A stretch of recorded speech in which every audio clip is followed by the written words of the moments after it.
ನೀವು ನ್ಯೂಸ್ ಅಲ್ಲೆಲ್ಲ ನೋಡಿದೀರಾ, ತಿಳ್ಕೊಂಡಿದ್ದೀರಾ? ಹೌದು ಮೇಡಮ್. ಹೇರ್ ಕ್ರಾಶ್ ಆಯ್ತು, ತುಂಬಾ ಜನ ಅವ್ರ ಜೀವ ಕಳ್ಕೊಂಡ್ರು. ಹೌದು ಮೇಡಮ್. ಸೊ ಅದೆಲ್ಲ ನೋಡ್ತಾ ಇದ್ರೆ ಜೀವನ ಅಂದ್ರೆ ಏನು ಅನ್ಸುತ್ತೆ ಸರ್? ಜೀವನ ಅಂದ್ರೆ ತುಂಬಾ ಬೇಜಾರಾಗುತ್ತೆ ಮೇಡಮ್ ನೋಡ್ರೆ.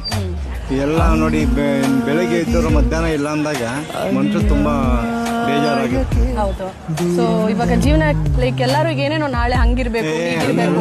ಅದೆಲ್ಲ ಹೇಳಕ್ಕೆ ಈ ಕ್ಷಣ ಮಾತ್ರ ಹೇಳ್ಬೇಕು ಮೇಡಮ್. ಈ ಕ್ಷಣ ತುಂಬಾ ಇಂಪಾರ್ಟೆಂಟ್ ಅಲ್ವಾ ಸರ್? ಇಂಪಾರ್ಟೆಂಟ್. ನಾಳೆದು ಬೇಡ ಮೇಡಮ್, ಇವತ್ತು ಮಾತ್ರ ತುಂಬಾ ಚೆನ್ನಾಗಿರುತ್ತೆ.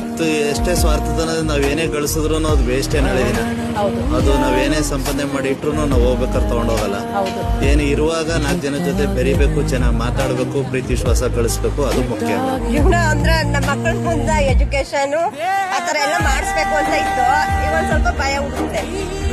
ಇದೇ ಇಂಪಾರ್ಟೆಂಟು, ಆಸ್ತಿನೇ ಇಂಪಾರ್ಟೆಂಟು, ಹಂಗ್ ಮಾಡ್ಬೇಕು ಹಿಂಗ್ ಮಾಡ್ಬೇಕು ಅಂತ ಅನ್ಸುತ್ತೆ.